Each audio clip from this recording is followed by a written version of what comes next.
Afternoon, Deputy. Can you hear me?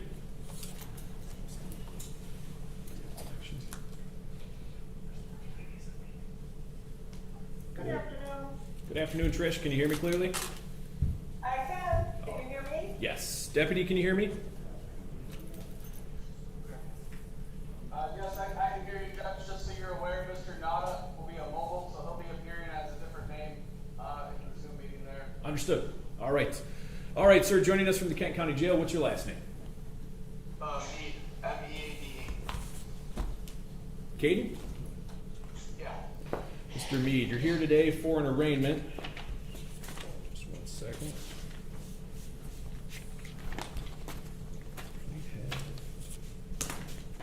I don't see the charging dock on this. Hey, Michelle, do you mind? I don't see on Mr. Meade's case. Yes, but I do not have the complaint, the warrant. Looks like I might be missing that right now. Trish, if you give us just a second, hopefully it's just sitting somewhere and we can bring it in.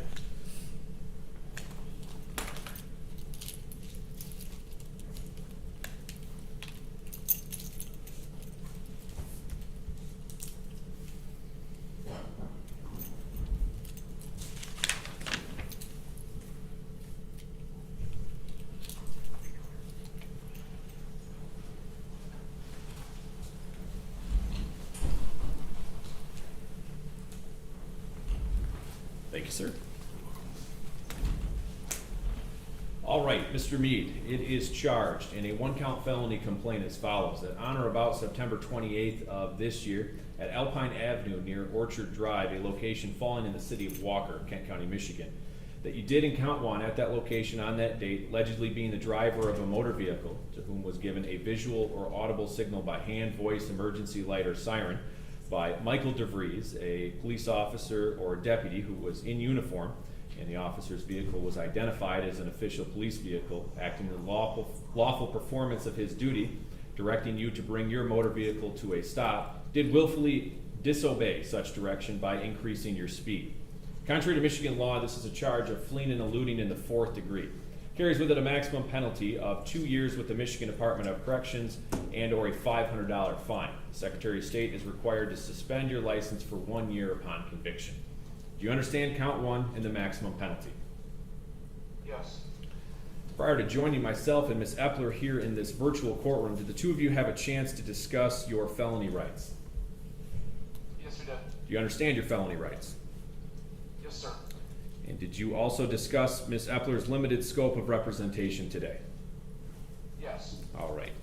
Understanding your rights, charge, defense, maximum penalty, given the felony nature here, the court's entering a not guilty plea. This case has been scheduled for a probable cause conference and preliminary examination. You'll get the date and time in writing before you're released from the jail if bond is posted.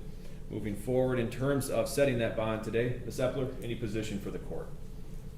Thank you, Your Honor. I did go over his felony advice of rights as well as my limited scope representation. And for the record, for all clients I'm representing today, I went over either their misdemeanor or felony advice of rights as well as my limited scope representation and got permission from all and provided them to the court. As far as Mr. Meade, he lives at the Catherine Drive address with his mom, dad, and sister all his life.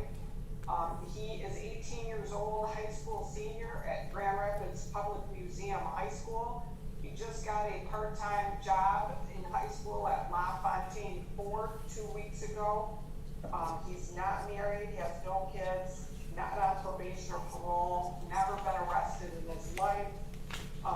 Your Honor, I would respectfully request that he be appointed attorney, and based on the fact that he has significant ties to the community, he's young, still lives in his parents' home, and this is a non-violent offense, we would request a personal bond so that he could get back to school. Thank you. Thank you. Court Services is recommending the same, a personal recognizance bond. The allegations are of at least in the affidavit, which is proper for the court to take a look at, a quote takeover at an intersection, multiple vehicles then fleeing that location upon response from law enforcement, and that there was continued burnouts is how they're referred to in the affidavit, in a parking lot. The trooper attempted to make a traffic stop.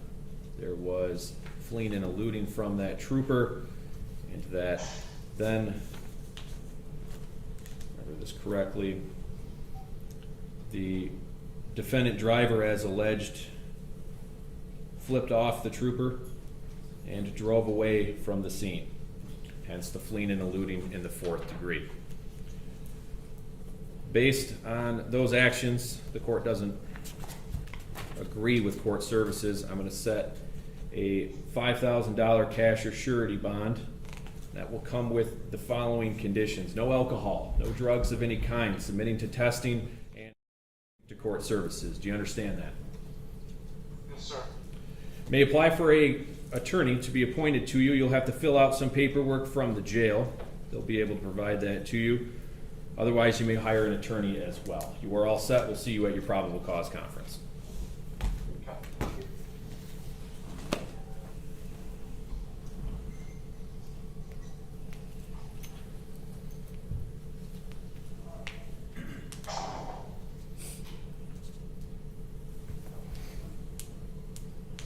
Your Honor, is Mr. Nada appearing on your meeting? Otherwise, I can get you the next person after him. We can switch over. You're not on here. What'd you say, Judge? I'm sorry. I said we can switch over. Okay.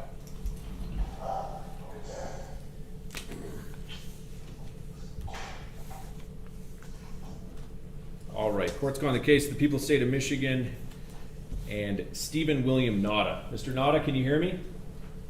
Yes, sir, Your Honor. All right, Mr. Nauta, I also have Miss Epler here in the virtual courtroom, here for your arraignment, sir. Mr. Nauta, I have before me a 4-count felony complaint that alleges as follows: that on or about September 27th of this year, at 1747 North Ridge Drive, a location falling in the city of Walker, Kent County, that you did, in count 1, at that location and on that date, knowingly make a false report of an act of terrorism, and did communicate the false report and threaten to commit an act of terrorism, and did communicate that threat to another person. Contrary to Michigan law, count 1 is referred to as false report or threat of terrorism. Carries with it a maximum penalty of 20 years with the Michigan Department of Corrections and or a $20,000 fine. You will be owed reimbursement to the government for expenses incurred from that violation. Do you understand count 1 and the maximum penalty? Yes, sir, Your Honor. Count 2, same date, same location, alleges you did carry or possess fertilizer, a substance or compound that when combined with another substance or compound will become explosive or combustible, with the intent to frighten, terrorize, intimidate, threaten, harass, injure, or kill any other person. Contrary to Michigan law, count 2 is a charge of explosives, possession of bombs with unlawful intent. Carries with it a maximum penalty of 15 years in the Michigan Department of Corrections and or a $10,000 fine. Do you understand count 2 and the maximum penalty?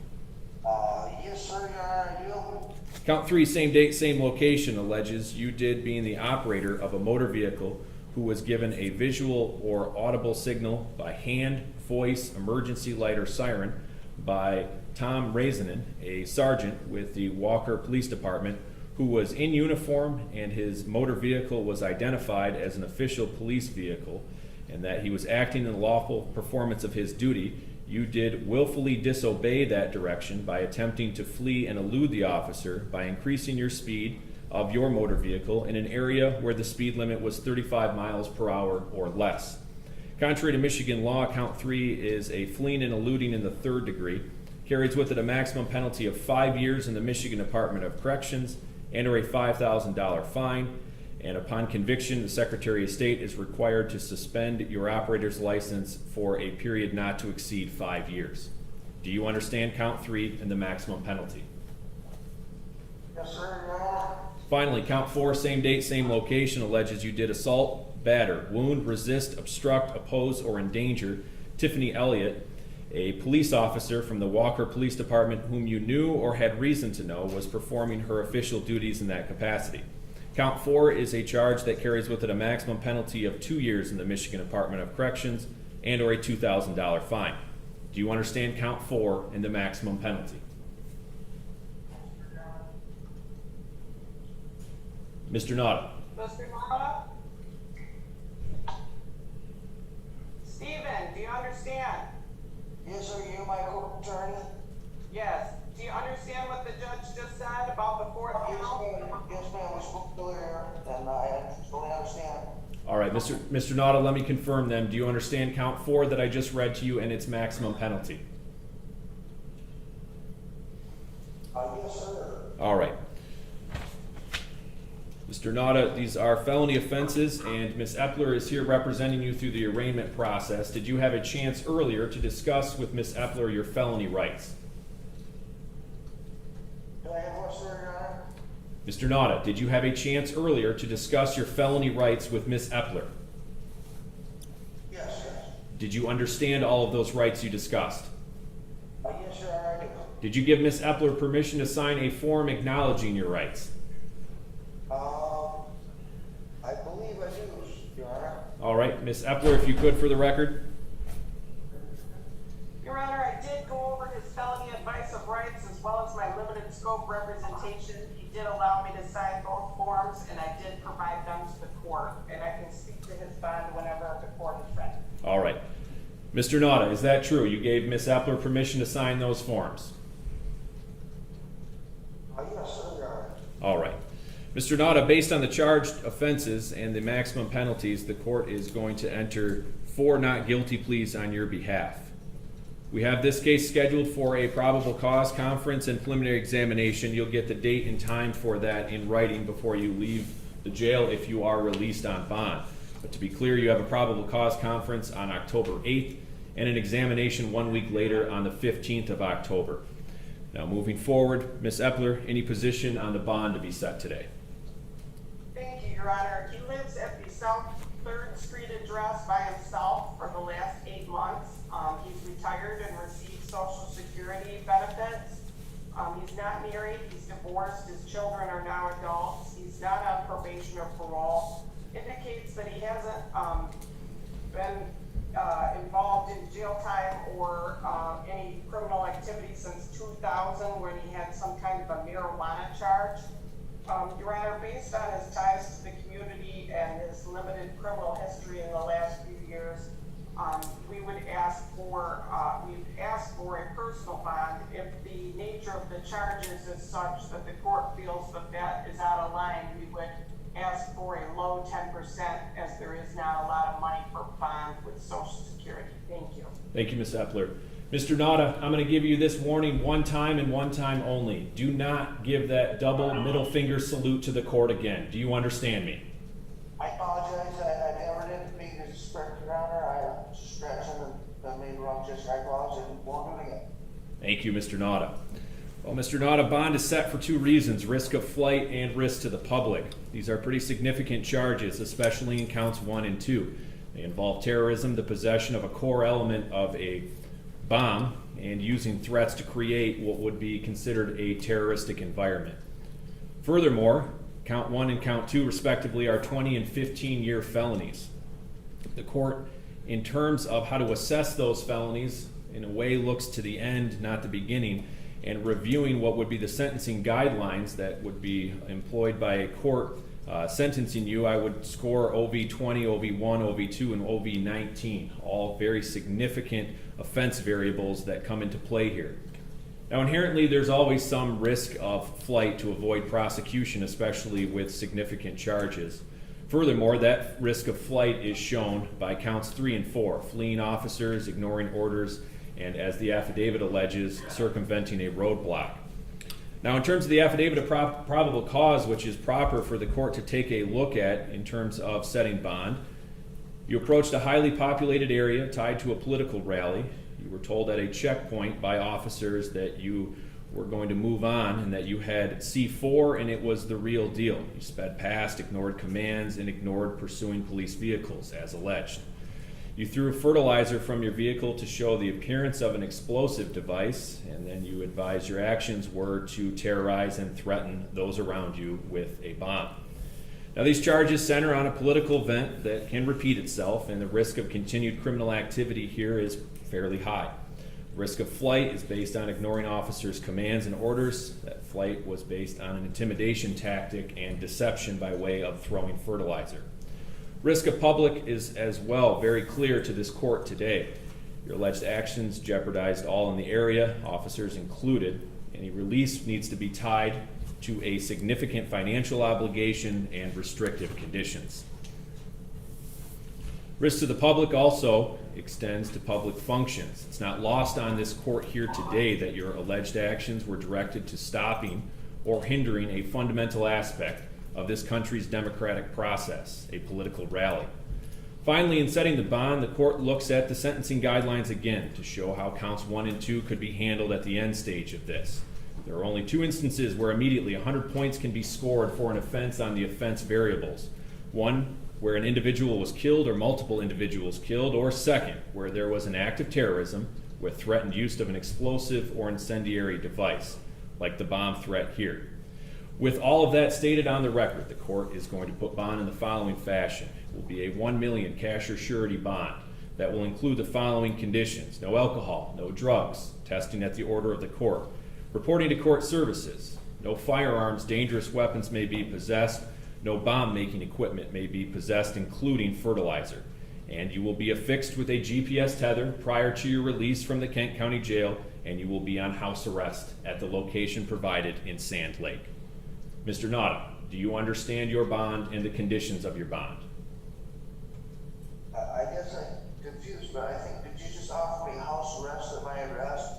What I'm telling you, sir, if bond is posted, you will be affixed with a GPS tether and you will be on house arrest at that location.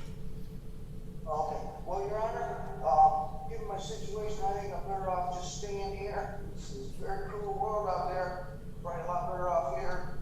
And I know now that my family received many protection, many times. All right. Mr. Nauta, I'm going to cut you off because I want to make sure you understand anything you say can and will be used against you moving forward.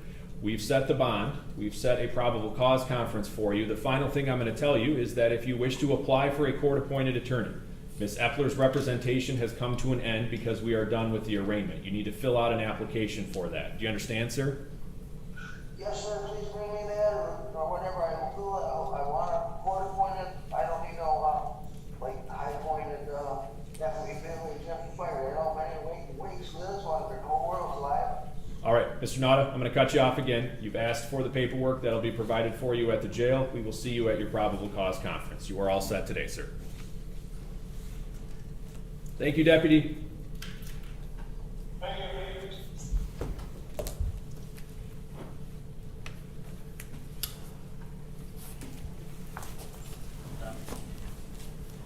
All right, sir, joining us